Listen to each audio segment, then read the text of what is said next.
Hey y'all, this was a pretty long video behind me. I just want to break it down into a couple shorts just because I have a tendency to over-explain stuff. I like to give y'all the background knowledge that I research, so just make it easier for you, but come on. So you have toxins destroying the endothelium.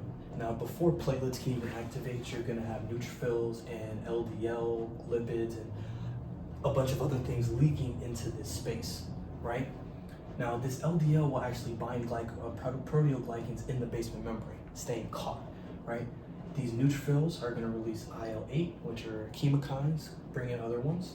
Tumor necrosis factor increases vascular permeability and increases integrins, but this will take hours to do, right?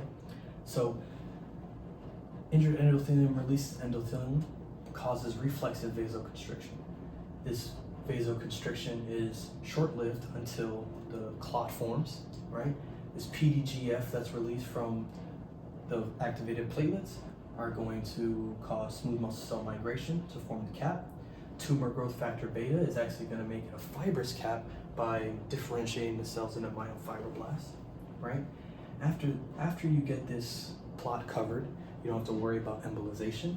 You actually cause vasodilation through nitric oxide upstream signals, and this vasodilation would actually make it easier, or cause hemostasis. It would make it easier for white blood cells to slow down and be like, hey, I need to come here, right? I need to fit between these cells. So don't forget, you had the increased vascular permeability, increasing the space between the cells, but now you also have the increased integrins. These integrins are gonna grab the cells, grab the white blood cells, and fit them in between the spaces. They're gonna bind these LDL via scavenger receptors, and then it's gonna uptake it, right? And normally, these macrophages can uptake it and pass it on to HDL, but they can't do it in this case. Under chronic inflammatory conditions, TNF and IL-1 beta increase IL-6. This IL-6 increases acute phase reactants, namely serum amyloid A, which can actually knock out this ApoA1 protein. So macrophages cannot efflux their LDLs. They get bloated with the fat, they can't fit between the cells, and they produce a constant activation of cytokines, right?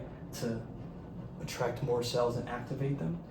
These cells will die, release their LDL, and these new cells can grab that LDL and finish the cycle, right? So, but that was foam cells and atherosclerosis simplified, I hope. Hope that helps.